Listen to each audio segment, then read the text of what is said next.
Meditation start. Masters, good morning. మనం meditation start చేద్దాము. Eyes close చేసుకుందాము. వేళ్ళలో వేళ్ళు పెట్టుకుందాము. కాలు క్రాస్ చేసుకొని శ్వాస మీద ధ్యాస. సహజంగా జరుగుతున్న శ్వాసని మనం గమనిద్దాము.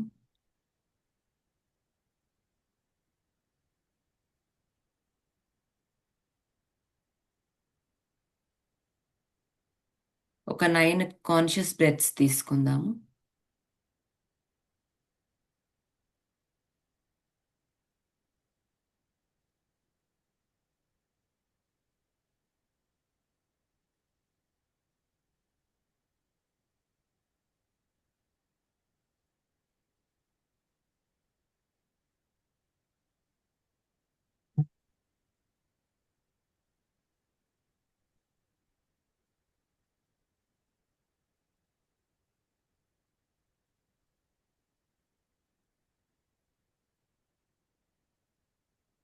విశ్వగురు బ్రహ్మర్షి పితామహ పత్రిజీ గారికి, గురుమాత స్వర్ణమాల మాతాజీ గారికి ఆత్మ ప్రణామములు తెలియజేసుకుంటున్నాము. వారి కాన్షియస్నెస్కి కనెక్ట్ అయి ఉందాము. అలాగే మహావతార్ బాబాజీ గారిని ఇన్వైట్ చేసుకుంటున్నాము.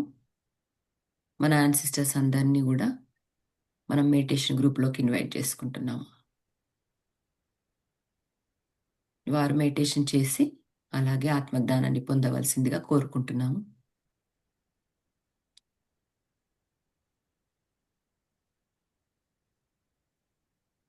ఏంజల్స్ని, ఆర్కేంజల్స్ని, మన Guardian ఏంజల్స్ని ఆహ్వానించుకుంటున్నాము.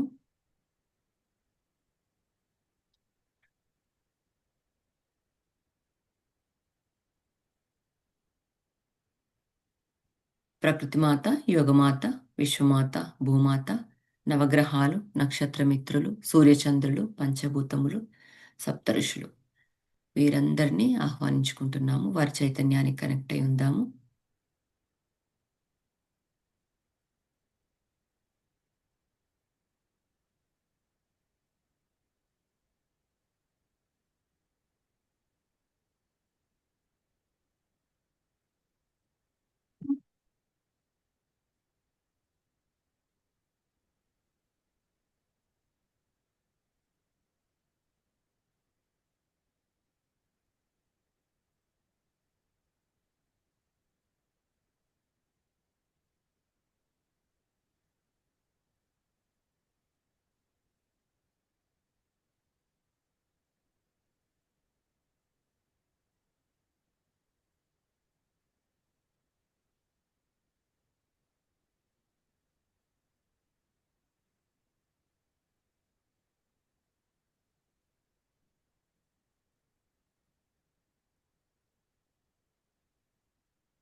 The golden future book కాన్షియస్నెస్కి కనెక్ట్ అవుదాము.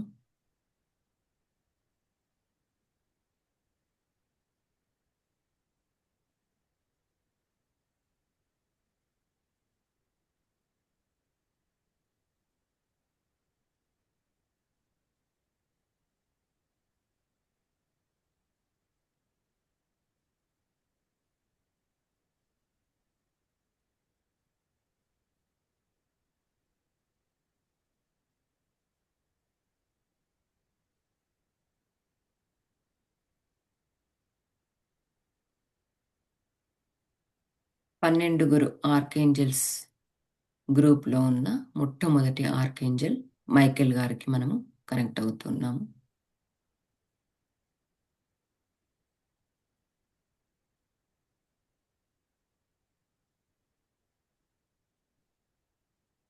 ఈయనని దేవుని బిడ్డ అంటారు. అతి ప్రియపాత్రమైన సన్ అన్నమాట. మనకి మెసేజెస్ అందివ్వడానికైనా ఆయన సిద్ధంగా ఉంటారు.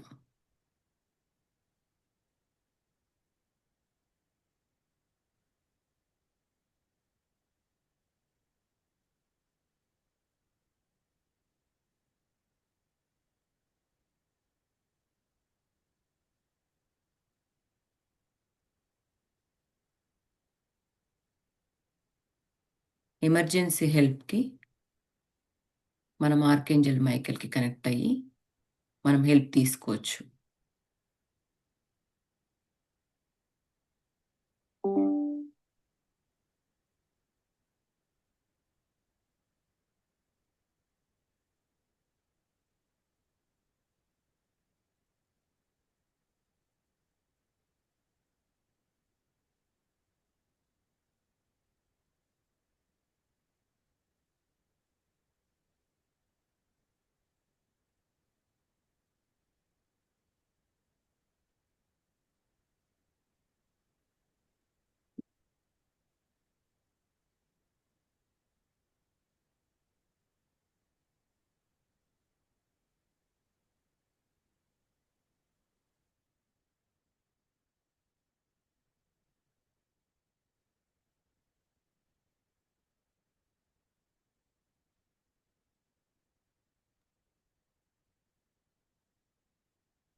యాస్ట్రల్ గోల్డెన్ పిరమిడ్‌ని ఆహ్వానిస్తున్నాము.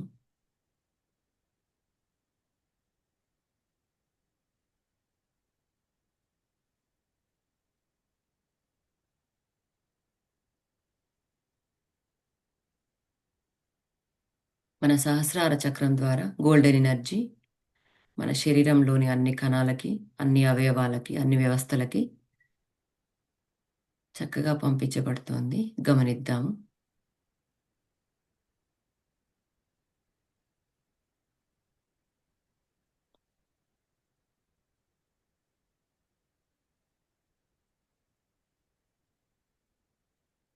మన అన్ని శరీరాలు గోల్డెన్ ఎనర్జీతో శుద్ధీకరించబడి,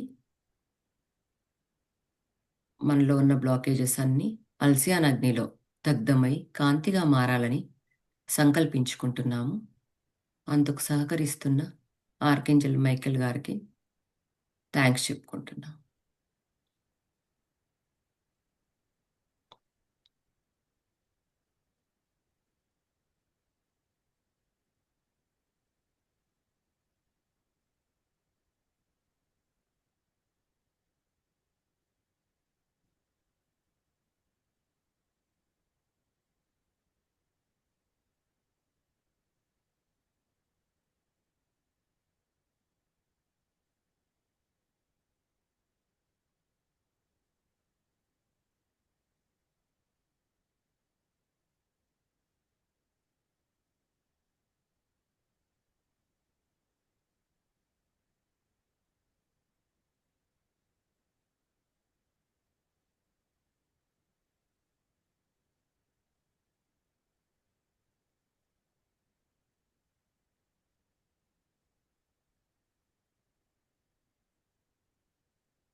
పత్రిజీ గారి ఆశయాలైన ధ్యాన జగత్, శాకాహార జగత్, పిరమిడ్ జగత్లకు మన వంతు కృషి చేద్దామని మనం ఈరోజు సంకల్పించుకుంటున్నాము.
ఇచ్చేసిన మాస్టర్స్ అందరికి మన కృతజ్ఞతలు తెలియజేసుకుంటూ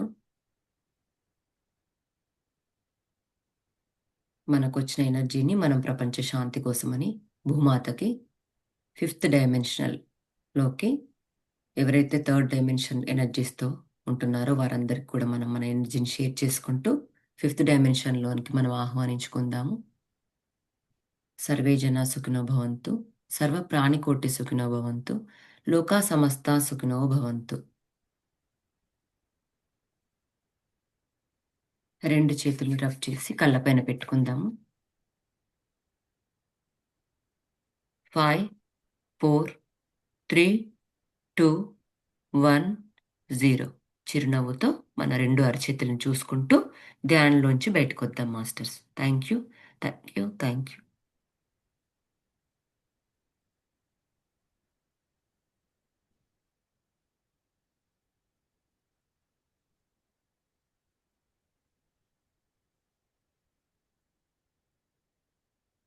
బుక్ రీడింగ్ నేను స్టార్ట్ చేస్తున్నాను. చాలా బాగుందండి మెడిటేషన్. ఎనర్జీస్ చాలా బాగున్నాయి. థ్యాంక్ యూ మణి గారు. స్టాప్ అయ్యి ఓకే.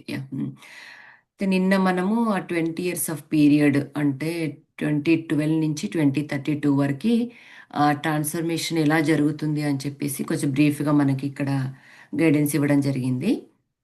అయితే అక్కడి నుంచి కంటిన్యూషన్గా మనం 7th పేజ్లో ఉన్నాము, చాప్టర్ 2లో the end of a cycle. Let's put the significance of the years between 2012 and 2032 into perspective. The year 2012 marked the end of a 26 years cosmic era. It was also the end of a cycle of 10 cosmic eras.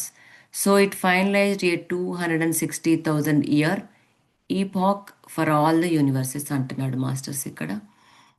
అంటే 2012 నుంచి 2032 మనం అట్లా hold చేసుకుందాము, ఎందుకు అనేది వాళ్ళు చెప్తారంట.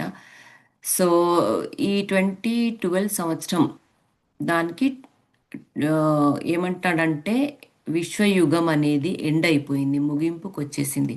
అందుకే మనకి యుగాంతం అయిపోయింది, మనకి ఇంకా ప్రపంచం మునిగిపోతుంది అని చెప్పి చాలా న్యూస్లలో వచ్చింది మనకి 2012లో ఆ టైంలో.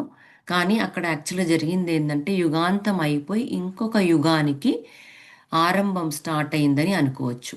అయితే అక్కడి వరకు ఉన్న ఆ back of the years of the 26 years of cosmic ఎరా అంటారంట దాన్ని.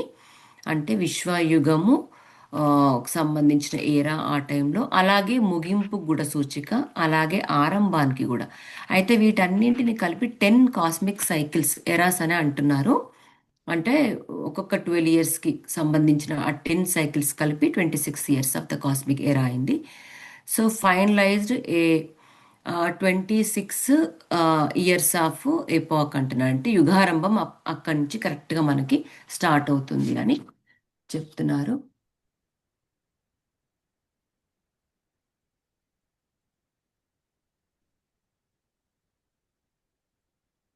A cosmic epoch is sometimes called an outbreath of God, and this is a period of creation.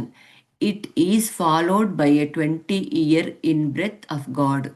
When the outmoded collapses and anything that is not working is drawn back to the Godhead, we are in the middle of this stage right now. In 2032, a new outbreath of creation will begin at a frequency higher than before. అయితే ఈ విశ్వయుగాన్ని కొన్నిసార్లు దేవుడి శ్వాసతో పోలుస్తున్నారు. అంటే ఇది ఒక సృష్టి కాలము. ఇది 26 సంవత్సరాల విస్తృతితో ఉంది. అంటే గాడ్ స్ప్రెడ్ చేశాడు అనమాట 20 ఇయర్స్ ఆఫ్ ఇయర్స్ని. సో ఆ టైంలో ఆ 20 ఇయర్స్ అప్పటికి ఒక కాలం చెల్లిపోయింది, అంటే కూలిపోయింది, అది మొత్తం పడిపోయింది అని చెప్తున్నాడు.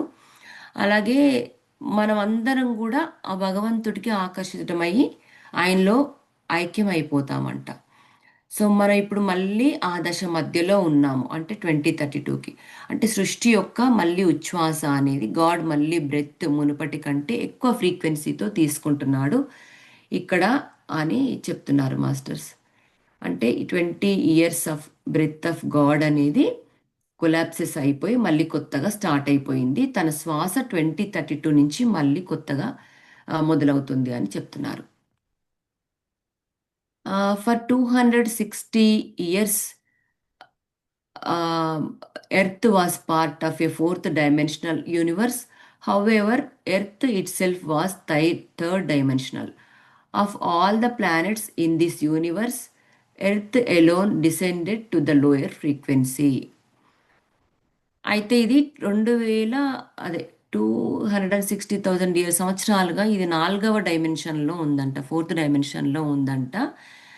అయితే ఈ విశ్వంలో ఉన్న అన్ని ప్లానెట్స్లోకెల్లా ఎర్త్ అనేది థర్డ్ డైమెన్షన్లో మాత్రమే పడిపోయిందంట. అంటే అలా థర్డ్ డైమెన్షన్లోకి లోయర్ ఫ్రీక్వెన్సీకి డిసెండ్ అయింది అని చెప్తున్నారు. So during this vast epoch for 1,500 years, the legendary golden era of Atlantis arose like a light in the darkness. In that period, everyone was fifth dimensional and acted for the highest good of all. It was a time of contentment, happiness, and extraordinary crystal technology. అయితే ఈ యుగంలో 1500 సంవత్సరాల ఆ golden ఏరాని Atlantis వాళ్ళకి వాళ్ళు జీవించారంట ఇక్కడ. అయితే ఆ టైంలో ఉన్న డార్క్ ఎనర్జీ ఉంటుంది కదా, డార్క్నెస్ ఆఫ్ ఎనర్జీ ఉంటుంది, అది ఫిఫ్త్ డైమెన్షన్లోకి వాళ్ళు అడుగు పెట్టడానికి సహకరించిందంట. అంటే హైయెస్ట్ గుడ్ అయిందనమాట వాళ్ళందరికీ. సో ఆ టైంలో అంత క్రిస్టల్ టెక్నాలజీ, ప్రతి ఒక్కరు 5వ డైమెన్షన్లోనే ఉన్నారు. అన్నింటికన్నా అత్యున్నత మంచు కోసం పనిచేశారంట వాళ్ళు. సో వాళ్ళు చక్కగా ఆనందంగా సంతృప్తిగా ఉన్నారు. ఆ క్రిస్టల్ టెక్నాలజీ ఉపయోగించుకుంటూ వాళ్ళు స్వర్ణయుగంలో ఉన్నట్టుగా ఉండేవారంట ఈ అట్లాంటిస్ పీపుల్. మీరు అట్లాంటిస్ దాని గురించి వింటే కనుక, అంటే ఫస్ట్ ఉద్భవించిన వారన్నమాట ఈ ఎర్త్ ప్లానెట్ పైన ఫస్ట్ వచ్చింది అట్లాంటిస్. అయితే వాళ్ళంతా గాడ్కి కనెక్షన్గా ఉండేవాళ్ళంట. అంటే టెలిపాతిక్గా వాళ్ళు గాడ్తో మాట్లాడడం, మెయిన్ సోర్స్తో కనెక్షన్ అయ్యి ఉండేవాళ్ళంట. సో వాళ్ళంతా ప్రేమ, ఆకర్షణ, సంతృప్తి, దేన్నైనా సరే టెక్నాలజీ యూజ్ చేసి వాళ్ళు క్రియేట్ చేసుకునే వాళ్ళంట, క్రియేట్ చేసుకునేవారంట. అంటే వాళ్ళ ఎనర్జీ మొత్తం ఫిఫ్త్ డైమెన్షన్స్లో ఉంది కాబట్టి, వాళ్ళ గాడ్ సోర్స్ టెలిపాతిక్గా వర్క్ చేస్తుంది కాబట్టి వాళ్ళంతా బాగున్నారు అని ఇక్కడ మనకు క్లియర్గా చెప్తున్నారు.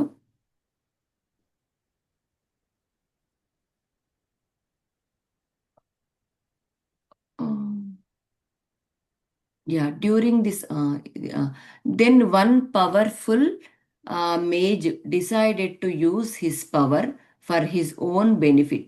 He used it to control others, and his lower consciousness spread quickly. People closed their hearts and became self centered.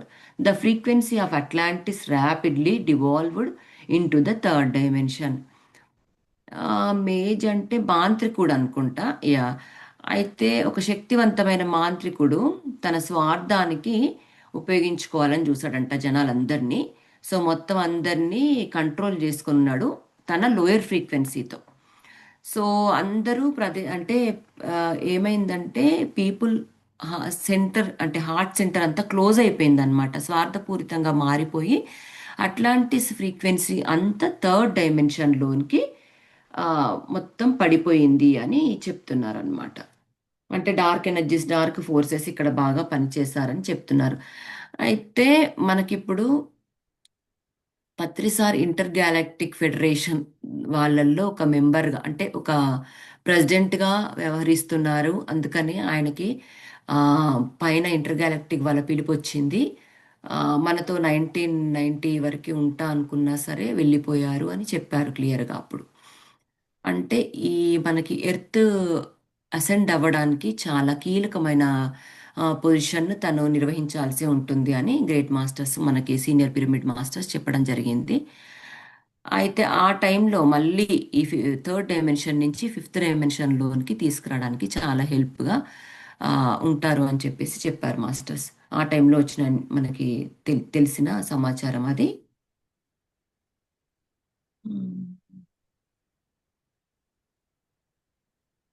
అయితే higher beings who were helping had to withdraw as they could not access such a lower vibration. 5 chakras containing the gifts of the Atlanteans were withdrawn from humanity. Finally, the Intergalactic Council decided to terminate that period in a great flood. అయితే వాళ్ళకున్న gifts అన్నీ 5 chakras మంచి higher వైబ్రేషన్స్తో ఉండి ఆ 5 చక్రాలు వాళ్ళకి ఎప్పుడు open అయిపోయే ఉండడం అనేది జరిగేదంట. సో వాళ్ళకి అంటే అన్నీ ఓపెన్ అయినప్పుడు ఏంటంటే వాళ్ళు చాలా జ్ఞానం అనేది ఉంటుంది, వాళ్ళకి డిఎన్ఏ లెవెల్లో ఎంత ఇన్ఫర్మేషన్ అనేది ఉంటుంది, వాళ్ళకి పాస్ట్ లైఫ్స్ అన్నీ గుర్తుంటాయి, కాబట్టి వాళ్ళు అక్కడ చాలా బాగా బ్రతికారు అని అట్లాంటిస్ పీపుల్ గురించి చెప్తున్నాడు. కానీ ఈ మేజ్ వల్ల వాళ్ళందరూ మళ్ళీ థర్డ్ డైమెన్షన్లోకి పడిపోవడం వల్ల ఇక్కడ ఒక కీ రోల్ ఏంటంటే ఇంటర్గాలక్టిక్ కౌన్సిల్ వాళ్ళు డిసైడ్ చేశారంట. ఏం చేశారు అంటే ఇంకా వీళ్ళని మనం తీసి పడేద్దాము, అంటే వీళ్ళని ముంచేసేద్దాము గ్రేట్ ఫ్లడ్లో అని చెప్పేసి అని ఒక వరదని సృష్టించారంట. దాంట్లో అప్పుడు వాళ్ళ అంటే వాళ్ళకి షిప్స్ కూడా ఉండేటి అని నేను విన్నాను. మనం మామూలుగా మదర్షిప్స్ అవన్నీ ఉంటాయి కదా, అలాంటివన్నీ వాటన్నిటితో సహా మొత్తం వాళ్ళంతా మునిగిపోయారనమాట అట్లాంటిస్ పీపుల్. దీనికి వీళ్ళు ఏం డిసైడ్ అయ్యారనమాట, ఇంటర్ గ్యాలక్టిక్ పీపుల్ వాళ్ళందరూ దీనికి డిసైడ్ అయ్యి ముంచేశారని చెప్పి చెప్తున్నాడు ఇక్కడ క్లియర్గా. In the 10,000 years that followed, third dimensional earth underwent a new experiment, that of masculine domination. అయితే మూడవ డైమెన్షన్లోకి 10 సంవత్సరాలలో ఉన్న పురుష ఆధిపత్యం అనేది బాగా జరిగి మాస్కులిన్ డామినేషన్ అనేది బాగా జరగడం వల్ల ఈ థర్డ్ డైమెన్షన్ అనేది ఆ టైంలో సృష్టించబడడం జరిగింది అని చెప్తున్నాడు.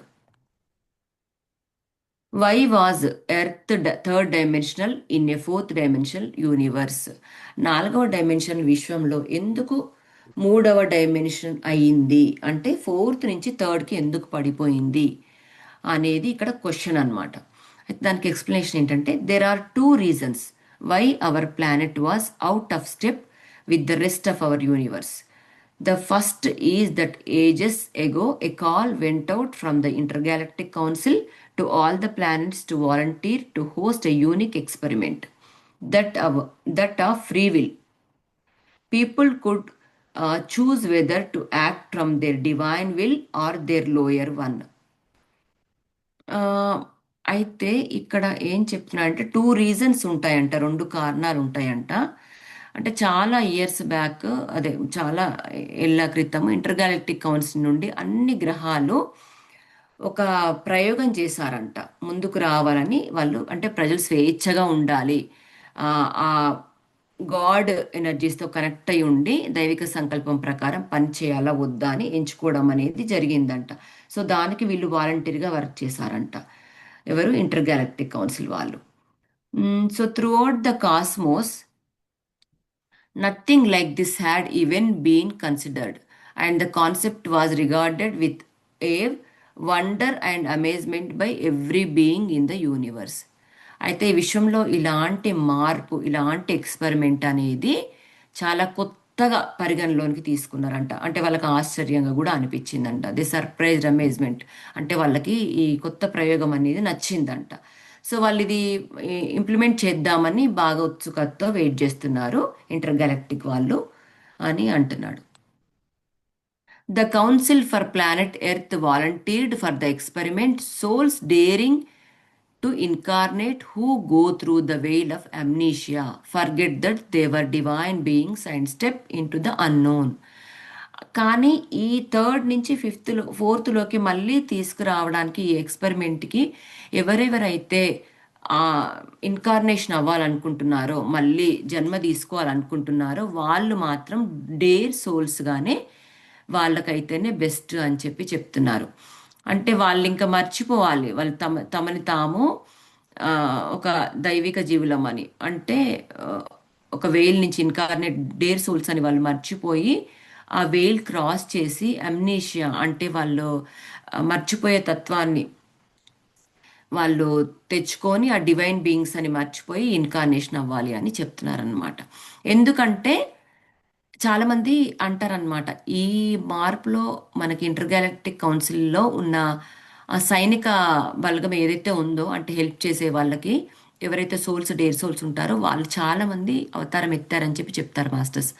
వాళ్ళంతా ప్లైడియన్స్, ఆర్క్టూరియన్స్, ఆ, ఆరియన్స్, సిరియన్స్, ఇయాన్స్, వీళ్ళందరూ ఇంకా చాలా ఉన్నారు. సో వీళ్ళందరూ కూడా ఇప్పుడు ఎంతో మంచి మంచి ఆ, అంటే స్పిరిచువల్ వర్క్ చేస్తున్నారంట మాస్టర్స్. వాళ్ళందరూ ఎక్కడెక్కడో మనలో కూడా చాలా మంది ఇంటర్ గ్యాలక్టిక్ కౌన్సిల్లో ఉన్న వాళ్ళు ఉన్నారు. అంటే మనలో ఆర్క్టూరియన్ స్టార్ సీడ్స్ అంటారు, ప్లైడియన్ లైట్ వర్కర్ అంటారు. సో అలా మనలో కూడా చాలా మంది ఉన్నారు. So, another agreement of the free will experiment was that every thought and action would be recorded. And if the balance sheet of a lifetime was in debit, the soul agreed to incarnate again to try to balance their karmic account. అయితే మనకు స్వేచ్ఛ సంకల్పంతో ఉన్నాం కదా, free విల్తో మనం ఉన్నాం కాబట్టి ఒక ఒక ఒప్పందం ఏంటంటే, మనం చేసే ప్రతి థాట్ మనకు రికార్డ్ అవుతుంది. మనది ఏదైనా బ్యాలెన్స్ షీట్ ఏదైనా ఉంటే, ఆ కార్మిక్ బ్యాలెన్స్ షీట్ ఏదైనా ఉంటే మనం మళ్ళీ జన్మ తీసుకోవడానికి ఆస్కారం ఉంది. అంటే మనకి మాత్రమే ఇచ్చారన్నమాట. అంటే ఎవరెవరైతే లైట్ వర్కర్స్, స్టార్ బీయింగ్స్, ఆర్క్టూరియన్స్ నుంచి హెల్ప్ చేసుకునే వాళ్ళమైతే ఇది అందరికీ ఉంటుంది. కాకపోతే ఈ ఎరాలో ఒకవేళ కావాలనుకుంటే, మనం మళ్ళీ అసెండ్ అవ్వడానికి మళ్ళీ రావాలి అని అనుకుంటే, మనం ఎర్త్ పైకి మనం తొందర అలా చిటికలో వెళ్ళి మన ఈ ఈ కార్మిక్ అంటే ఈ కార్మిక్ సైకిల్ నుంచి మనం చిటికలో చనిపోయి మళ్ళీ ఆ మనం పుట్టడానికి, మళ్ళీ జన్మ తీసుకోవడానికి మనకి ఆ అవకాశం ఉందని చెప్తున్నారు మాస్టర్స్ ఇక్కడ. Over the years, beings from all over the universes have been watching in awe and amazement the courageous adventurers who have dared to incarnate as human on earth. Anyone who enters this planet is considered exceptionally brave.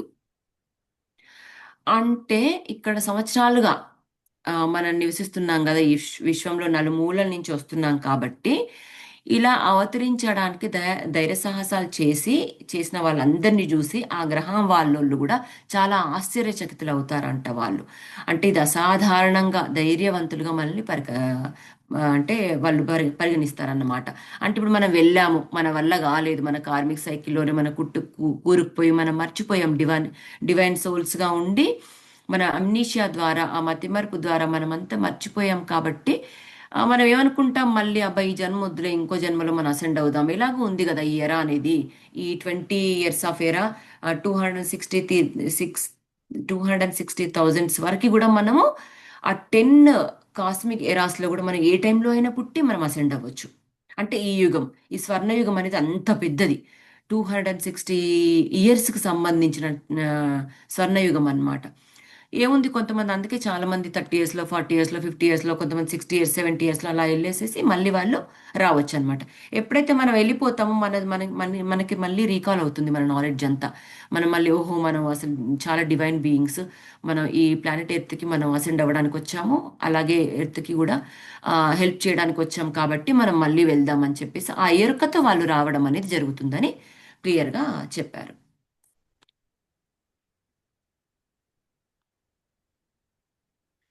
It is regarded as a jungle where you face many challenges to your soul. If you meet a being out in the cosmos who learns that you have been to earth, they will look at you with respect and admiration. అంటే మనల్ని ఈ ఆత్మగా వాళ్ళు ఎంతో గొప్ప ఆత్మ మళ్ళీ భూమిపైకి వెళ్ళి చక్కగా వీళ్ళు హెల్ప్ చేసి వచ్చారు కాబట్టి మనల్ని అందరినీ వాళ్ళు చాలా గా చూస్తారంట, అంటే చాలా ప్రశంసిస్తారంట వాళ్ళు. No one expected those on earth to sink into self-centered, selfish behavior, but we did. While the remainder of this universe remained open-hearted and fourth dimensional, the frequency on earth fell.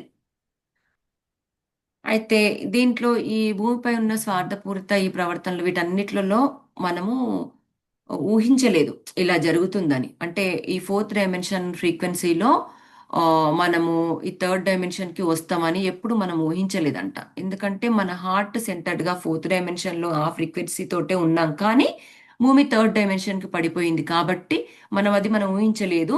కాబట్టి మనం అలా వెళ్ళాల్సి వచ్చింది, వెళ్ళి మళ్ళీ జన్మలు తీసుకోవాల్సి వచ్చింది అని మనకు చెప్తుండనమాట. The second reason that Earth fell behind is this. In the third dimension, your solar plexus chakra sends out feelers to watch for danger. And through this psychic center, you also absorb the fears of others because Earth is the cosmic solar plexus chakra. Our planet is absorbing the fears of the entire universe. We have had to transmute these, and this has held us back. అయితే భూమి వెనుకపడిపోవడానికి అంటే third డైమెన్షన్‌లోనికి వెళ్ళిపోవడానికి కారణం ఏంటంటే, మన solar plexus చక్రం అనేది ఆహ్, ఈ భూమి సోలార్ ప్లెక్సస్ చక్రాన్ని మన ఫీలర్స్ అనే వాళ్ళు వచ్చి వాళ్ళు మనకి ఎనర్జీస్ పంపుతారంట. అయితే ఈ భూమి ఈ ప్లానెట్ అనేది ఒక విశ్వము యొక్క సోలార్ ప్లెక్సస్ చక్ర అంట. సో అది మన గ్రహం మొత్తం ఒక భయానికి గురి అయింది. అంటే సోలార్ ప్లెక్సస్ ఎనర్జీస్ అన్నీ పడిపోయాయి. కాబట్టి ఎప్పుడైనా మన సోలార్ ప్లెక్సస్ మనకి ఇక్కడ కింద ఉంటుంది కదా మాస్టర్స్, మన నాభి దగ్గర ఉంటుంది కదా. సో ఎక్కడైతే మన భయాలన్నీ మనకి అక్కడే ఉంటాయి అన్నమాట. సో ఎప్పుడైతే ఈ ఎర్త్ సోలార్ చక్ర అనేది ఆ భయభ్రాంతులకు గురైందో అప్పుడు మన వెనక్కి నెట్టబడింది ఈ భూమి అనేసి. అంటే ఇది యాస్ట్రల్ లెవెల్లో ఇది జ్ఞానం అనమాట. సెకండ్ మనం అర్థం చేసుకోవడానికి కొంచెం టైం పడుతుంది.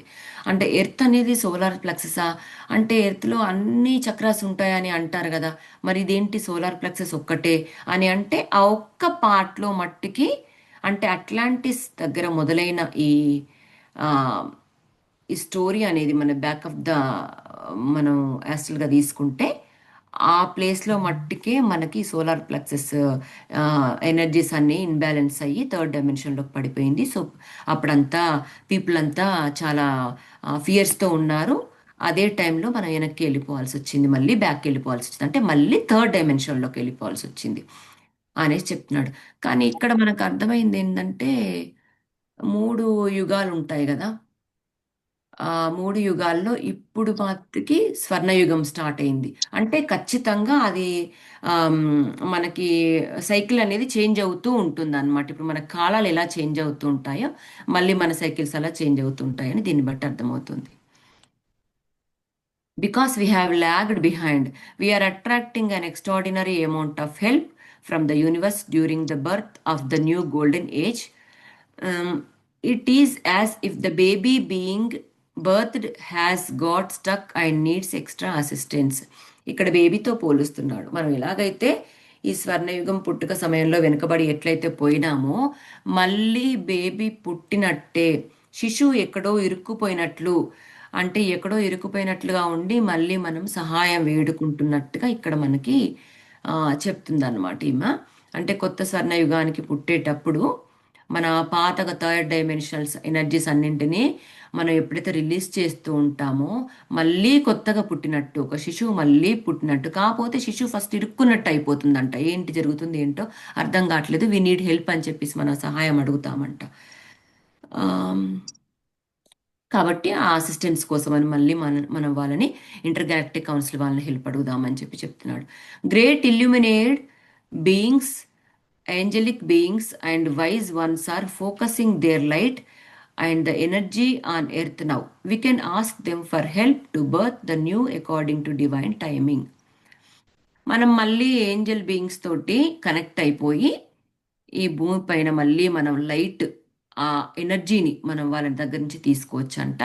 సో వాళ్ళని సహాయం అడగడానికి మనం ఆ టైంలో వాళ్ళ హెల్ప్ తీసుకున్నాము అని చెప్తున్నాడు.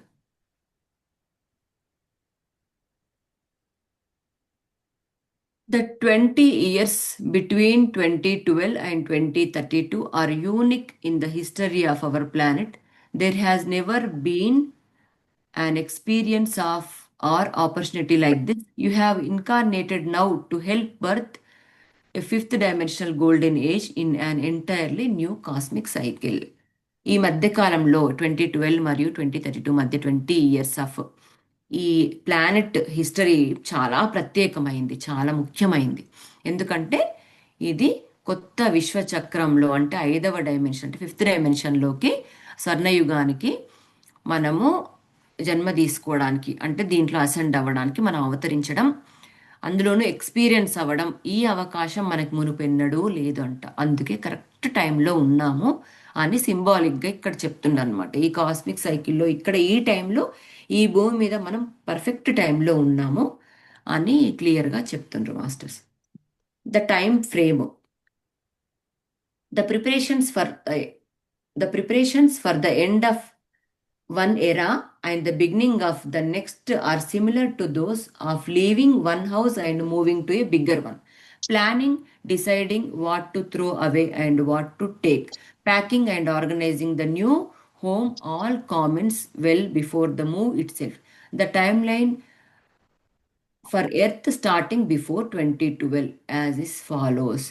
ఓ చక్కగా అంటే మనం ఒక ఇంటి నుంచి ఇంకో ఇంటికి మూవ్ అవ్వడం, మారడాన్ని వాళ్ళు ఇక్కడ ఎగ్జాంపుల్గా చెప్తున్నారు. అంటే ఒక యుగం ముగింపు తర్వాత మరొక యుగం ప్రారంభానికి ఎలాగైతే మనము ప్లానింగ్ చేసుకుంటామో ఆ సర్టెన్ టైం ఫ్రేమ్ మనకి ఎగ్జాంపుల్గా ఒక హౌస్ నుంచి ఇంకొక హౌస్కి మారేటప్పుడు మనం ఏమేవైతే తీసేసి మనం డిస్పాచ్ చేసుకుంటాం అంటే పాడవేస్తూ ఉంటామో, కొన్ని ఏవేవైతే తీసుకెళ్లాలో మనం ప్లాన్ చేసుకుంటూ ఉంటామో వాటిని ఎగ్జాంపుల్గా దీనికి చెప్తున్నాడు అనమాట. అయితే 2012 వరకు మన క్లీనింగ్ ప్రాసెస్, మనం ఏవైతే చెత్త మనం ఏవైతే తీసేయాలనుకుంటున్నామో అదంతా తీసేసామన్నమాట.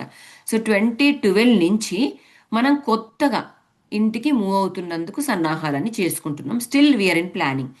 ఆల్మోస్ట్ ప్లానింగ్ అయిపోయింది, అంత ప్యాకింగ్ అంతా అయిపోయింది. జస్ట్ మనం ఆ ప్రాసెస్లో ఉన్నాము అంటే ఆన్ అవర్ వేలో ఉన్నామని. ఎందుకంటే 6.5 years ఉందిగా మాస్టర్స్. చక్కగా మనం ఈ ఇల్లు మూవ్ అయినప్పుడు మనంతా అన్నీ క్లీనప్ చేసేసుకొని మనం వెళ్ళేసి మనంతా ప్యాకింగ్ చేసుకొని మనం బయలుదేరిపోయి కార్లో ఉంటాం కదా. So we're in traveling in that అనమాట స్పేస్ అని ఎగ్జాంపుల్గా చెప్తున్నారు. So 1987, the harmonic convergence. On 25th August 1987, a planetary alignment activated a 25-year period of purification to prepare for 2012. In order to facilitate this, the violet flame of transmutation was returned for our use by Saint Germain, working with Archangel Zadkiel. Wow.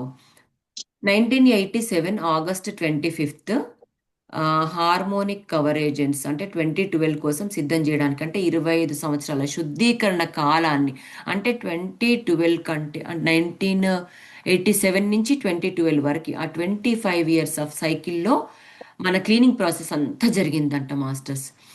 దీనికి ఈజీగా అంటే సులభతరం చేయడానికి cent Germain archangel జాడికల్ కలిసి violet ఫ్లేమ్ని మన earth పైకి వాళ్ళు పంపించారంట. అంటే ఈ క్లీనింగ్ ప్రాసెస్ జరిగినప్పుడు ఆ energy, violet flame of energy మన ఎర్త్ పైకి మొత్తం వాళ్ళు మంచిగా రిలాక్స్ పంపించారట. సో దాంతో ఆ క్లీనింగ్ ప్రాసెస్ అంతా జరిగింది అంట. ఎంత వెనకాల ఎంత సబ్జెక్ట్ ఉంది చూడండి అసలు దీని వెనకాల. 2012 this year marked the predestined end of an outbreath of God. This was the conclusion of 10 cycles of cosmic eras, a 260,000 year period. At 11:11 on 21/12/2012, there was a divine pause known as the cosmic moment. Source energy touched the heart of every being on earth and on every planet, star or galaxy in this and every other universe. 2012 దేవుని అంటే God breath అని చెప్తున్నాడు. అంటే God breath తీసుకోవడం అనేది ముగింపు అయిపోయిందంట. ఒక గాడ్ బ్రెత్ అనేది ఒక గాడ్ బ్రెత్ తీసుకోవడం అనేది అయిపోయింది అనమాట, ఒక యుగం. సో ఇది 260,000 సంవత్సరాల కాలంలో అంటే 10 కాస్మిక్ చక్రాస్ ముగింపు అన్నమాట. సో కరెక్ట్గా డేట్ కూడా ఇచ్చాడు. ఏంటంటే 11:11 టైము December 21, 2012 ఒక పాజ్ వచ్చిందంట. ఒక కాస్మిక్ మూమెంట్ అనేది ఒక పాజ్. అంటే ఆ టైంలో ఆ పాజ్ వచ్చినప్పుడు సోర్స్ ఎనర్జీ అనేది మనందరిలో ప్రతి ఒక్కరి హృదయంలోనికి ఆ గాడ్ సోర్స్ ఎనర్జీ టచ్ చేసిందంట. అది మనకి అంటే నోయింగ్లీ అయితే గురువులకి, మన పత్రిజీ లాంటి వాళ్ళకైతే నోయింగ్లీ తెలుస్తుంది. ఎందుకంటే they are part of in that cosmic cycle. కానీ మన అన్నోయింగ్లీ అంటే మన లాంటి పర్సన్స్కి మనకు తెలియదు. సో అట్లా గ్యాలక్సీకి, మన ప్లానెట్కి, మన హృదయాల్లోకి, మన స్టార్ సిస్టంలోకి కూడా ఆ గాడ్ యొక్క ఆ ఆ శ్వాస అంటే ఆ సోర్స్ ఎనర్జీ మనకి టచ్ అయిందని క్లియర్గా చెప్తున్నారు మాస్టర్స్. అంటే ఎంత అద్భుతంగా ఉందో చూడండి. అంటే ప్రతిదీ ఒక డేట్తో సహా. అందుకని 2012 మునిగిపోతుందేమో, మనకు అసలు అలాంటి ప్రళయం వస్తుందేమో అని చెప్పి మనం అనుకున్నాము. కానీ నిజంగా అక్కడ ప్రళయం అనేది ఆ శ్వాసతో ఆయన తీసేసుకొని మనకు ఒక కొత్త బ్రెత్ని ఇచ్చారు. తన సోర్స్ ఆఫ్ ఎనర్జీ త్రూ మన హార్ట్ చక్రాలకి ఆయన ఫిల్ చేశారనమాట God. In that instant in that instant, an in breath of God was triggered throughout the cosmos, and a 20-year passage to a higher frequency commenced. Every planet, star, and galaxy in this and every other universe started to ascend to a higher dimension, uh, and a new cosmic epoch was initiated. ఆ క్షణంలో, ఆ టైంలో మన heart చక్రాస్లో ఆయన శ్వాస, ఆయన source energy అంతా విశ్వం అంతటా ప్రేరేపించబడింది. అంటే మనందరం రిసీవ్ చేసుకున్నాం కాబట్టి మన ఈ స్టార్స్ గ్యాలక్సీ పరిమాణానికి మనం అంటే మనం అసెండ్ అవ్వడం ప్రారంభం స్టార్ట్ అయింది. అంటే కొత్త విశ్వయుగం ప్రారంభమైంది అని చెప్తున్నారు మాస్టర్స్ ఇక్కడ. మనం ఇక్కడికి ఆపేసేద్దామా? ఈరోజు 9:44 అవుతుంది కదా. కొంచెం డిస్కషన్ మోడ్ ఏమైనా పెట్టుకుందామా? అంటే మీరు చెప్పిన డేట్ November 11th అంటే ఇక్కడ డేట్ వచ్చేసి టైం 11:11 అన్నాడు. November 11th కాదు, 21st December ఓకే. ఓకే. 2011. అదే డిసెంబర్‌లో అదే మన ధ్యాన మహాచక్రాలు జరిగే టైం గదా! కరెక్ట్గా హ్మ్. అదే టైంలో, కరెక్ట్గా హ్మ్. అదే టైంలో. అవును. 20 ఇప్పుడు నేను అందుకని ఒక ఇన్నాను ఒక దగ్గర ఒక ఆ, యూట్యూబ్‌లో ఆ, పోర్టల్ ఓపెన్ చేశారంట పత్రిజీ అప్పుడు. ఎవరు ఈ ఈమె దీప్తి నాదెళ్ల మేడము, ఆ, ఆహ్, ఇంకొక స్వర్ణ మేడం అంట ఇంకొకళ్ళెవరో. ఆ, ముగ్గురు మేడమ్స్‌ని పెట్టి ఆ, పోర్టల్ ఓపెన్ చేశారంట పత్రిజీ. అంటే స్త్రీ శక్తికి పోర్టల్ ఉంటది గదా! ఆ, అప్పుడు ఆహ్, ఇట్లనే మనకి ఆహ్, అంటే చాలా చేశారు. ఆ, మహర్షులు మనకవన్నీ తెలీదు. అంటే మనం అవును. అవేర్‌నెస్‌లో లేం కదా మనము. ఆ పోర్టల్ ఓపెనింగ్ కి కూడా ఒక రీజన్ ఉంది మరి గారు. ఏంటంటే అప్పుడు హ్మ్. ఇప్పటి వరకు ఉన్నదంతా మాస్కులిన్ ఎనర్జీ డామినేషన్ ఉండే మనకి. ఆ! సో స్త్రీ శక్తి, ఫెమినిన్ ఎనర్జీ స్టార్ట్ అయిందనమాట. అంటే పార్వతీ మాత మేల్కొంది అనేసి చెప్తారనమాట. హ్మ్. మేల్కొని ఈ చాలా డామినేషన్ చాలా ఎక్కువైపోయింది. కాబట్టి ఈ స్త్రీ శక్తి ఇప్పుడు పని చేస్తేనే మనం ముందుకు వెళ్ళగలుగుతాం అని చెప్పేసి చాలా మంది లైట్ వర్కర్స్ చూసారా, మెడిటేషన్లకు వచ్చిన వాళ్ళు కూడా లేడీస్. ఎందుకంటే మనం అందరం కూడా అక్కడి నుంచి వచ్చిన వాళ్ళమంట. ఇంటర్ గ్యాలక్టిక్ కౌన్సిల్ సైనికులు అనమాట. మన అందుకే ప్రతిసారి అంటారు, హ్మ్. ఒక ఇంట్లో ఒక్క లేడీ హ్మ్. మెడిటేషన్ చేస్తే చాలు, ఇంకా ఈ హ్మ్. జన్మకి అసలు వాళ్ళంతా పక్కన పెట్టేసేయండి. మీ హ్మ్. కిడ్స్ని కానీ మీ హస్బెండ్స్ని కానీ, వాళ్ళు చేసినా చేయకపోయినా వాళ్ళ టైం వస్తే, టైం పీరియడ్ వస్తే వాళ్ళు చేస్తారు. కానీ హ్మ్. ఎనర్జీస్ అవసరం, మీరు నేర్చుకోండి మెడిటేషన్ అని చెప్పేసి అప్పుడంతా. అందుకనే వాళ్ళని అట్రాక్ట్ చేయడానికి ఆ పోర్టల్స్ ఓపెన్ చేస్తారు. అంటే అది కూడా మళ్ళీ లేడీస్నే చూస్ చేసుకున్నారు. హ్మ్. దీప్తి నాదెల్ల మేడంని. ఇంకొకటి లక్ష్మీ దుగ్గిరాల మేడం అని వాళ్ళు ఏం ఆ! చేస్తారంటే వాళ్ళ సైన్యం అంటే ఆ కౌన్సిలింగ్ ఆఫ్ బీయింగ్స్ అంతా వాళ్ళు ఏం చేస్తారంటే, ఎక్కడెక్కడైతే ఇప్పుడు వార్స్ జరిగినాయి అనుకోండి. హ్మ్. ఇప్పుడు సపోజ్ మనకి వార్స్ ప్లస్ ఎక్కడెక్కడైతే చాలా యాక్సిడెంట్స్, ఇప్పుడు ఒక ప్లేస్లో ప్లేన్ కూలిపోయినా లేదంటే ఫైర్ యాక్సిడెంట్ అయినా అక్కడ ఎనర్జీ అంతా వాళ్ళదొకరే కాకుండా వాళ్ళ కుటుంబాలు, వాళ్ళ 7 generations పైన ఉన్న యాన్సిస్టర్స్ వరకు కూడా వాళ్ళ కార్మిక్ ఎనర్జీ అనేది అక్కడ బ్లాక్ ఎనర్జీగా ఫామ్ అయిపోయి హ్మ్. అక్కడ ఇంకా ఒక మొక్క మొలిచినా కూడా మొలవదనమాట మొక్క పెట్టిన విత్తనం నాటినా కూడా. అంటే హ్మ్. అక్కడ అంతా సర్క్యులేట్ అయ్యి అక్కడక్కడక్కడక్కడ ఇంకా డార్క్ ఎనర్జీ ఫోర్సెస్ వచ్చి ఆ, ఇంకా ఎక్కువ వాటిని చేస్తారంట. సో ఈ లక్ష్మీ దుగ్గిరాల మేడం చేసే పని ఏంటంటే హ్మ్. యాస్ట్రల్గా ప్లస్ ఎనర్జెటికల్గా, లేదంటే నిజంగా ఇన్ పర్సన్ కూడా చాలా స్టేట్స్లలోకి వెళ్ళి వాళ్ళు క్రిస్టల్ గ్రిడ్స్ భూమి లోపల పాతారంట. హుహు. అక్కడ అక్కడ కూడా ఆ రకంగా కూడా శుద్ధి జరిగింది. అంటే ఇప్పుడు మన క్లీనింగ్ ప్రాసెస్ గురించి కరెక్ట్గా అదే పాతలో ఉన్నాం కదా, అక్కడే మనం మాట్లాడుకుంటున్నాం కదా. సో, అవును.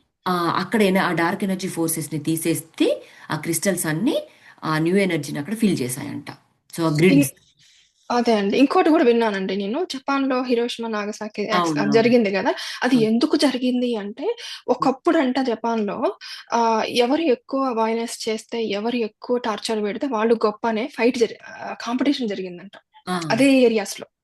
Okay okay. అంటే ఎక్కువ ఎంతమంది వుమెన్‌ని టార్చర్ పెడితే, ఎక్కువ ఎంతమంది కిడ్స్‌ని టార్చర్ పెడితే వాళ్ళు గొప్ప అని ఆ కాంపిటీషన్ జరిగిందంట. వాళ్ళ ఓకే. పవర్ కోసం. అది దాన్ని వాళ్ళు ఎంజాయ్ చేసారంట ఆ పెయిన్‌ని. వేరే వాళ్ళకి పెయిన్ ఇచ్చి, ఆ పెయిన్‌ని వీళ్ళు ఎంజాయ్ చేసారంట. దాని కోసం వాళ్ళని అంతగా శిక్షించిందంట యూనివర్స్. అది చూడండి. మనము కొంచెమే స్టోరీ తెలుస్తది మనకి. ఒక ఒక అవునవును. బిట్ తెలుస్తది. కానీ దానికి ముందు ఏం జరిగింది? దానికి వెనక ఏం జరిగింది? మొత్తం ఇప్పుడు పజిల్ ఉందనుకోండి. పజిల్ కింద మనం మొత్తం డాట్స్ కలుపుకున్నాం అనుకోండి. ఎట్లా అవును. ఎట్లా మనకి పర్ఫెక్ట్‌గా అనిపిస్తదో ఉమ్. ప్రపంచంలో ఏది జరిగినా అది పర్ఫెక్టే అన్నమాట. అవును. సేమ్ అట్లాంటిస్ పీపుల్ కూడా అంతే కదా. చక్కగా ఫిఫ్త్ డైమెన్షన్లోకి వచ్చి గాడ్ సోర్స్తో కనెక్ట్ అయ్యి ఉండి టెలిపాథిక్గా అన్ని చేసుకుంటూ క్రియేట్ చేసుకుంటూ చక్కగా అసలు ఎలా అంటే ఇప్పుడు మనం సేమ్ సేమ్ అలాగే మళ్ళీ వస్తుందంట మనకి ఇప్పుడు 2032 నుంచి. హ్మ్. కాబట్టి వాళ్ళంతా థర్డ్ డైమెన్షన్లోకి వెళ్ళిపోయారు, ఎందుకంటే మేజ్ వల్ల. సో మొత్తం దాంట్లోకి వెళ్ళిపోయి వాళ్ళ పిల్లల్ని వాళ్ళే నరుక్కోవడము అట్లా చేశారంట చాలా. ఏంటా మేజ్ అది? మేజ్ అంటే చీకటి శక్తులు. ఇప్పుడు మనకేంటంటే ఓహ్! ఓకే. ఇంటర్ గెలాక్టిక్ ఫెడరేషన్ కౌన్సిల్‌లో ఒక హ్మ్. రౌండ్ టేబుల్ సమావేశాలు జరిగినప్పుడు హ్మ్. ఒకవైపు అంతా మన పత్రిజీ లాంటి గురువులైతే ఉంటారు. ఓకే. హ్మ్. హ్మ్. ఇంకొక వైపు అంతా ఈ చీకటి శక్తులు, dark forces of energies beings అదే ఉంటారు. ఇప్పుడు మన మైథాలజీలో రాక్షసులు దేవతల్లాగా. దేవతల్లాగా. హ్మ్. అయితే హ్మ్. వాళ్ళు బ్రతకాలి, హ్మ్. మనము బ్రతకాలి. సో హ్మ్. బ్యాలెన్స్ అనేది ఉన్నప్పుడే చీకటి, పగలు అట్లా హ్మ్. హ్మ్. అవును. వెలుగు, అట్లా హ్మ్. వెలుగు అట్లా భార్యాభర్త దీనికి సంబంధించిన అవన్నమాట. అంటే అసలు ఇప్పుడు ఆశ్చర్యం ఏమేస్తదంటే, ఇప్పుడు ఉమ్, దేవతలకేమో శుక్రాచార్యుడు, అదే రాక్షసులకేమో శుక్రాచార్యుడు గురువు. మళ్ళీ వాళ్ళకి గూడా టీచరు. ఆ! అవును అవును ఆ! అవును. మళ్ళీ వీళ్ళకేమో బృహస్పతి. ఇదంతా గూడా అంటే మంచి, చెడు 2 ఎగ్జిస్ట్ అవ్వాలి. బ్యాలెన్స్‌లో ఉండాలి. బ్యాలెన్స్. కానీ అది ఓన్లీ ఎర్త్ పైకి మాత్రమే, అంటే కొన్ని కొన్ని ప్లానెట్స్ కి మాత్రమే అంటది. అంటే ఎర్త్ లాంటివి ఇంకా చాలా కోటాను కోట్లు ఉన్నాయి. సో హ్మ్. వాటికి సంబంధించిన దానికి ఎందుకంటే ఇక్కడ థర్డ్ డైమెన్షన్ లోకి మన ఎనర్జీ, మన ఆ ఫుల్ ఫోర్స్ ఆఫ్ మన హైయర్ సెల్ఫ్ తో మనం రాలేము. హ్మ్. ఎందుకంటే థర్డ్ డైమెన్షన్ లోనే ఉంటది మోస్ట్లీ. మాయ లేనిది ఇక్కడ ఉండలేం మనం. మాయ లేనిది ఉండలేము. ఆ శ్రీకృష్ణుడు అంటే ఇప్పుడు మాయలేని మాయ తప్పలేదు. శారదామాత గూడా రాధ అనే మాయను పెట్టుకుంటది. మేము బుక్ చదివాము శారదామాతది ఆ ఇదే సెషన్స్‌లో. ఆ అప్పుడు ఆ రాధ అనే మాయను పెట్టుకొని ఆమె ఉంటది భూమి మీద. ఆ ఆమె ఎప్పుడైతే బాడీ వెకేట్ చేయాలనుకుంటుందో అప్పుడు ఆమెను పంపించేస్తది ఆమె దగ్గర లేకుండా. అవును. ఇక నాకు నీతో అవసరం లేదంటది. ఆ! హ్మ్. ఎందుకంటే ఆ లైఫ్ ఫోర్స్ లెసన్స్ మనం నేర్చుకోవడానికి. ఇవి లెసన్స్ ఉండవు మళ్ళీ. పాఠాలు మనం నేర్చుకోవడానికి మనం ఎత్తుపై రాలేము. మొత్తం 5 అంటే మొత్తం అదే same 5D ascension every time, every యుగంలో జరుగుతుంటే మనం నేర్చుకోలేము. మనకిప్పుడు పెయిన్ మనకి దెబ్బ తగిలితే మనం ఎక్స్‌పీరియన్స్ అయితేనే అమ్మో! ఇలా దెబ్బ తగులుతుంది, నెక్స్ట్ టైమ్ జాగ్రత్తగా ఉండాలి అని చెప్పేసి మనకు ఒక అవేర్‌నెస్ వస్తుంది కదా. హ్మ్. సేమ్ హ్మ్. అలాగే మనం ఇక్కడ లెసన్స్ నేర్చుకుంటేనే మన సోల్ అనేది ఇంకో నెక్స్ట్ లెవెల్‌కి వెళ్తుంది అన్నమాట. హ్మ్. ఓకే. ఓకే. కాబట్టి ఇది తప్పదు. అంటే వాళ్ళకి హ్మ్. రాక్షసులు ఉండక తప్పదు, దేవత వాళ్ళు ఉండక తప్పదు. దేవతలే మొత్తం ఉన్నారనుకోండి, ఇంకా అసలు మనకిక్కడ అసలు ఇంకా పనే ఉండదు. ఇంకా మనం ఎర్త్ పైకి రావాల్సిన పనే ఉండదు. మళ్ళీ అంటే మన పూర్ణాత్మలుగా ఎదగడం అనేది ఉండదు. మళ్ళీ పూర్ణాత్మలు మళ్ళీ అంశాలతో తయారు చేయడం ఇదొక ప్రాసెస్, ఇంకా నెవర్ ఎండింగ్ ప్రాసెస్. అందుకనే పూర్ణాత్మలకి అంశాత్మలు ఎలాగైతే యాస్టల్‌గా అట్లా అది చూపిస్తారో మనకి ఇక్కడ గర్భధారణ పెట్టాడు మనిషికి. హ్మ్. ఆ! అందుకే మనం లోపల నుంచి బేబీస్ పుట్టుకు రావడం, మళ్ళీ వాళ్ళు అలా సైకిల్ అనమాట. సోల్స్ అలా రావడం అని జెప్పేసేసి. అది చూడండి ఎంత అంటే ఇప్పుడు ప్రతీది కృష్ణుడు ఏం మాయ పెట్టుకున్నారండి? అంటే ఉండటానికి భూమి మీద? మాయ లీల ఆయన. అంటే లీల. ఆహా! లీల అంటే అది మాయ అంటే కృష్ణుడి మాయని లీల అంటారనమాట. అంటే ఆయన చాలా మందిని అవేకం చేశాడు గదా వచ్చి. హ్మ్. ఇప్పుడు ఎట్లా చేశాడంటే అందరూ థర్డ్ డైమెన్షన్ లో ఉంటారు. కరెక్ట్ గా ఆ టైంలో ఫిఫ్త్ డైమెన్షన్ లోకి మూవ్ అవడానికి ఆరంభాని కోసం అని కృష్ణుడు మళ్ళీ వస్తాడు. వచ్చినప్పుడు ఫస్ట్ వాళ్ళ అమ్మకే చూపిస్తాడు లోపల నోరు ఓపెన్ అంటే తన మౌత్ ఓపెన్ ఆ! చేయగానే ఆ! అంటే ఒక బ్రహ్మాండం అంతా ఉంది అంటే హ్మ్. ఈ సోర్స్ అనేది అంటే తనకి ప్రూవ్ చేస్తే గానీ తన తను కొడుకు గాడ్ అంటే గాడ్ అనేది అప్పుడు ఆ కాన్సెప్ట్ అనేది లేదనమాట. కానీ ఒక గాడ్ సోర్స్ అనేది ఉంది అని చెప్పేసి ఆ సోర్స్ ని వీళ్ళకి పరిచయం చేయడానికి ఒక్కొక్క అవతారంలో ఒక్కొక్క గాడ్ వస్తాడంట. అట్లా ఆ టైంలో ఇప్పుడే నేను అహల్యాదేవిది దేవి చక్క గారు చేశారు సెషను. అది విన్నాను. మార్నింగ్ లేవగానే అదే విన్నాను. విన్నప్పుడు ఏం చెప్తుందంటే రాముడైనా, సీత అయినా మనలో ఫ్రోజ్ అయ్యి ప్రేమ శక్తి ఉంటదంట మనలో. ఇప్పుడు అవును. అహల్యలో ఫ్రోజ్ అయిన ప్రేమ శక్తిని నిద్రలేపడానికి రాముడొచ్చాడు. ఉమ్, ఓకే. ఆమె కాలిని తగలగానే ఆ ఫ్రోజన్ ఆమెలో ఉన్న ప్రేమ శక్తిని ఆమె ఫ్రోజ్ చేసుకుంటది. ఎందుకు అంటే భర్త యాంగర్ అనే దాంట్లోంచి బయటికి రావడానికి. ఆ, యాంగర్ కూడా ఒక ఎనర్జీయే గదా! ఆ ఎనర్జీలోంచి బయటికి రావడం కోసం. ఆ, అది ఇప్పుడు సీతామాత అయినా, కృష్ణుడైనా వీళ్ళందరూ గూడా మనలో ఉన్న ప్రేమ శక్తి, లోపల ఉన్న ప్రేమ శక్తిని లేపటానికొస్తారు భూమి మీదకి. ఆ, ఆ, ఇప్పుడు సత్యసాయి అయినా, షిరిడి సాయి అయినా వీళ్ళందరూ కూడా అవతారాలన్నీ మనలో మనలో అందరిలో ప్రేమ ఉంటది. కాకపోతే అది ఫ్రోజ్ అయ్యి ఉంటది. ఎందుకు అంటే గిల్టు, యాంగరు, షేము ఈ రివెంజ్ ఇవన్నీ మనల్ని ఫ్రోజ్ చేస్తాయి ఆ ప్రేమ శక్తిని. ఉమ్, అవును, ఈ అవును. ఎమోషన్స్ అన్నీ ఫ్రోజ్ చేస్తాయి. ఆ ఉమ్, ఫ్రోజ్ చేసిన అది మనని యాక్టివేట్ జేయడానికి ఈ భగవంతుడు, ఈ అవతారాలనేవి ఉంటాయని నేను ఇవాళ ఆ సెషన్‌లో విన్నాను. విన్నప్పుడు నాకు నిజంగానే ఆ రుక్మిణి స్టోరీ చదువుకున్నాం మేమొకసారి. ఈవినింగ్ సెషన్స్ చేసుకున్నాము. ఉమ్, అప్పుడు రోజు పడుకున్న రుక్మిణి మాత కృష్ణుడే గుర్తొచ్చేవాళ్ళు. లేసినా కృష్ణముడు, రుక్మిణి మాత గుర్తుకొచ్చేవాళ్ళు. అట్లా ఉమ్, థాట్స్‌తోనే లేచేదాన్ని నేను. అంటే అవును. అదేదో డ్రీమ్‌లో వచ్చారని కాదు. ఆ థాట్స్ ఉమ్, కంప్లీట్‌గా అబ్బా! ఇంత చేసాడా కృష్ణుడు. అబ్బా! ఇంత చేసాడా రుక్మిణి మాత. అసలు డివైన్ కపుల్ అంటే వాళ్ళే గదా! ఎంత ప్రేమగా ఉన్నారు ఒకళ్ళతో ఒకళ్ళు. మనము మానవ లోకంలో ఎందుకలా ఉండలేము? ఇట్లాంటి ఆలోచనలే వచ్చాయన్నమాట. అవును, అవును. దివ్య ప్రేమ వాళ్ళిద్దరు చూపిచ్చారు. కృష్ణుడు, రుక్మిణి ఉమ్, ఈవెన్ రామ, సీత. మళ్ళీ మేము ప్యారలల్‌గా పొద్దున్నేమో సీతాయనం చేసుకునేవాళ్ళం. సాయంత్రం ఈ రుక్మిణి స్టోరీ చదువుకునేవాళ్ళం. మధ్యలో కొన్ని రోజులు ప్యారలల్‌గా జరిగినాయి. కొన్ని రోజులు ఇది ముందు బిగినింగ్ తర్వాత ఎండ్ అయింది కానీ ఆ, అస్సలు ఇది కదా జీవితం అంటే, ఇది కదా ఆనందం అంటే అనిపించిందండి నాకసలు. ఆ అవును. స్టోరీస్ అవి వింటుంటే సెషన్స్ జాయిన్ అవుతుంటే అది మనకు తెలియనిది ఎంత ఉందో కదా అనిపించిందనమాట. అవును. కానీ రాముడంతటి వాడు అహల్యను వెతుక్కుంటూ వచ్చాడంటే, అంటే ఆ వైబ్రేషన్స్ ఆమె ఆమె ఎలిజిబిలిటీ ప్రేమ శక్తి అంట అప్పుడు భూమికి కావాలంట. ఆ! ఆమెలో ఉన్న ప్రేమ శక్తి భూమికి కావాలంట. అదే ఆ అందుకని ఆమెను వెతుక్కుంటూ ఎలిజిబిలిటీకి ఆ! ఆ ఎలిజిబిలిటీకి ఆమె వచ్చింది అంటే, ఆమె లోయర్ వైబ్రేషన్స్ అన్నిటిని విడిచి, ఆ! ఆమె హైయర్ వైబ్రేషన్స్‌తో ఉంది కాబట్టి ఆమె ఏ లోయర్ వైబ్రేషన్స్ లేవండి అహల్యకి. ఆమె ఇవాళ దేవచిక్క చెప్పిన దాంట్లో ఆమె స్వర్గానికెళ్ళటానికి రెడీగుంది. అయితే అండి వాళ్ళ ఆమె అసలేం ఎన్ని జరిగిందంటే జన్మలు అండి క్రాస్ చేస్తే ఆమె ఎన్ని జన్మలు క్రాస్ చేస్తే అవన్నీ చేసిందిలే. ఆ! అంత ఎప్పుడో చేసి ఈ ఆ! జన్మలో ఆమె ఒక సోలు రెడీగుంది. ఆ! ఆ! ఒక సోలు అయితే ఆయన గూడా అసహించుకోలేదంట. ఆమె ఆ! అనుమానించలేదంట గౌతముడు. ఆయనకు తెలుసు భార్య గొప్పదని. కానీ హ్మ్. ఇంద్రుడు తన వేషం వేసుకోవడం ఆయనకిష్టం లేదంట. ఆ! అంటే నా శరీరం అనే ఉంటది గదండీ లాస్ట్ అవునవునవును. చిన్న అటాచ్‌మెంట్ బాడీతో. అవునవును. నా ఖచ్చితంగా ఉంటుంది. శరీరంతో నా ఇంటికొస్తాడా అనే ఆ! కోపమొచ్చిందంట ఆయనకి. కోపమొచ్చి ఇంద్రుడిని నువ్వు రాయిలాగా ఉండు. అంటే రాయి అయిపో గాదు. రాయిలాగా ఉండు అంటే కదలకుండా ఉండమని. హ్మ్. అని ఆయన్ని శపించబోతే ఆ మంత్రజలం ఈమె తీసుకుంటదంట అడ్డొచ్చేసి. హ్మ్. ఓకే. ఈమెనసలు ఆయనకసలు భార్య అంటే ఏమి లేదు. ఆయన భార్య వాళ్ళిద్దరు దివ్య దంపతులంట. హుహుహుహు. ఓకే. నా శరీరం యేసుకొనొచ్చాడనే కోపమొస్తది. ఆయన గూడా చాలా దివ్యమైన పురుషుడు. కానీ ఏదో చిన్న మూలలో గింత కోపము, బాడీ అటాచ్‌మెంట్ ఉంటదంట. ఓకే. హ్మ్. హ్మ్. అయితే ఉంటే దానికొచ్చాడనేసి అప్పుడసలు ఇంద్రుడెందుకొస్తాడంటే వాళ్ళిద్దరూ స్వర్గానికి రావడానికి రెడీగున్నారు. అంత హ్మ్. సాధన జేశారు. అయితే రెడీగున్నప్పుడు వాళ్ళు పైకి రావాలంటే వీళ్ళొక టెస్ట్ పెట్టాలంట. వాళ్ళలో ఇంకేమైనా సంస్కారాలు మిగిలిపోయినాయా అనేసి. ఆ హ్మ్. టెస్ట్ పెట్టడం కోసం ఆయన రూపంలో ఆమె దగ్గరికొస్తే ఆమె గుర్తుపట్టి ఎందుకొచ్చారంటే, నేను ఈ టెస్ట్ పెట్టడానికొచ్చాను. ఇంకెళ్ళిపోతాను అని ఎళ్ళిపోయేటప్పుడు ఈయన కలుస్తాడంట ఆయన దారిలో. హుహు. ఈయన కలిసినప్పుడు ఈయనలో ఆ మూలలో ఎక్కడో మూలలో ఆ బాడీ అటాచ్‌మెంటు నా శరీరం వేరే వాళ్ళేసుకోవద్దనే లిమిటేషన్ ఉంది కదా! ఆ హ్మ్. లిమిటేషన్ వల్ల ఆయన్ని శాపం పెట్టబోతాడంట. ఓహ్! ఆ కోపం వల్ల. పెట్టినప్పుడు ఆమె ఎందుకు తీసుకుంటది అంటే, ఇంద్రుడికిన శాపం తగిలితే లోకాలన్నీ అల్లకల్లోలమైతాయి గదా! ఆయన పాలించాలి గదా లోకాలని. అవును. అదే అవును. ఆమె తీసుకుంటే ఆమెకేం అంటే ఆమె భరించడానికి కూడా సిద్ధంగుంది. లోకం బాగుంటే చాలు నేనేమైపోయినా ఏం లేదు. అలా హుహుహుహు. ఉండాలి మన థాట్స్ ఎప్పుడు. విశ్వ కళ్యాణం జేయాలి ఈ జన్మలో. హ్మ్. మనకి కొంచెం కష్టమైన, నష్టమైన అడ్జస్ట్ చేసుకొని మన పనుల్ని మన ఫ్యామిలీ డ్యూటీస్‌ని చెయ్యాలండి. చేస్తేనే కదా! అవును. ఇప్పుడు ఆమె అంత చేసింది కాబట్టే రాముడి ప్రేమ పొందింది. యాహ్! ఎగ్జాక్ట్‌లీ. ఆమె ఆలోచన బట్టి రాముడి ప్రేమ పొందింది. అవును. ఆమె ఆలోచన ఏంటి? విశ్వం బావుండాలి. మనం ఎప్పుడైతే విశ్వం బావుండాలని కోరుకుంటామో మనం కూడా పొందుతాం. రామ, సీత ప్రేమను ఎందుకు పొందమండి? మన ఆలోచనలు మనం అట్లా పెట్టుకోవాలా. విశ్వ కళ్యాణం చేయాలి. మన వల్ల ఎదుటి వాళ్ళకి ఉపయోగపడాలి. మనం తెలిసిన నాలెడ్జ్ ఇంకొకరికి పంచాలి. అందరూ బావుండాలి. అట్లాంటి ఆలోచనలు మనం పెట్టుకుంటే మనకు కూడా వస్తది ఆ ప్రేమ. ఆ హ్మ్. దయ, భగవంతుడి గ్రేస్ మనకు గూడా వస్తదండి.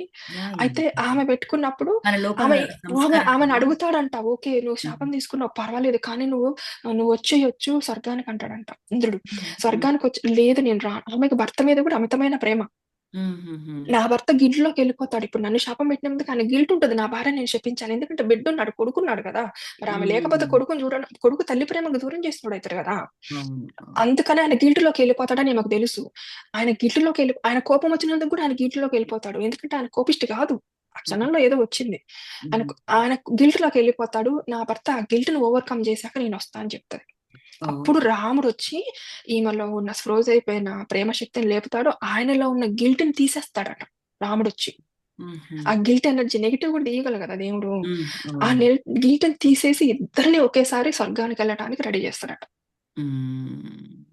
అంత జరిగింది. కానీ దీన్ని మనం హ్మ్. మానవ లోకంలో మనం దాన్ని ఎంత నీచంగా చెప్పుకుంటామో గదండీ ఆ ఇన్సిడెంట్‌ని. అవునవును. యాహ్! అసలవును. అదే కదా! ఆ సంస్కారాసే మనం రిలీజ్ జేసుకోవాలి. సో, హ్మ్. అహల్య అంతటి అందుకే గదా! మనకి వాళ్ళసలు ఇన్‌స్పిరేషన్స్. ప్రతి ఒక్క గాడ్ ఒక్కొక్క క్వాలిటీ. అసలు వచ్చిన పర్పస్ అనేది ఇంకా మొత్తం లాస్ట్ ఇంకా మనకి ఎమర్జెన్సీ గేట్ త్రూ ఓపెన్ అయిన పోర్టల్స్ లాగానే వస్తారు నిజంగా వాళ్ళు. అది మాత్రం ట్రూ. హ్మ్. యాహ్! థాంక్స్. ఇంకెవరైనా యాడ్ చేస్తే యాడ్ చేయండి మంచి చక్కగా masters. Yeah! Yeah! Sure masters మాట్లాడొచ్చు ఎవరైనా.